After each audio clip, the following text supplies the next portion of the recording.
Match হেরেও ভক্তদের মুখে হাসি ফোটালেন তামিম। ম্যাচ হেরে একই করলেন তামিম, যা দেখে সুন্দরী এই ভক্তের মুখে হাসি ফুটলো। বিস্তারিত জানুন পুরো ভিডিওতে।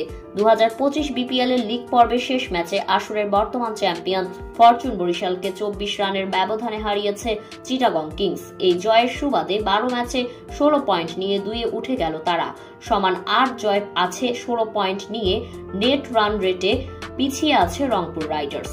মিরপুর শেরেবাংলা স্টেডিয়ামে দিনের প্রথম ম্যাচে রানের দেখা পাওয়া যায়নি, সে অর্থে স্টেডিয়ামে জড়ো হওয়া হাজার হাজার পনের দর্শকদের অবশ্য বিনোদিত করেছে চিটাগং কিংস। শুরু থেকেই চড়াও হয়ে খেলেছেন পারভেজ হোসেন ইমন। একের পর এক দৃষ্টিনন্দন শট খেলে ভক্তদের আনন্দ দিয়েছিলেন এই ব্যাটার। এদিকে ম্যাচ হেরেও পয়েন্ট টেবিলের শীর্ষে থাকা তামিমের মুখে তো হাসি থাকবেই, আর ক্রিকেট প্রেমী ভক্তরা তো তাকে পেয়ে হাসি খুশিতেই রাখবে।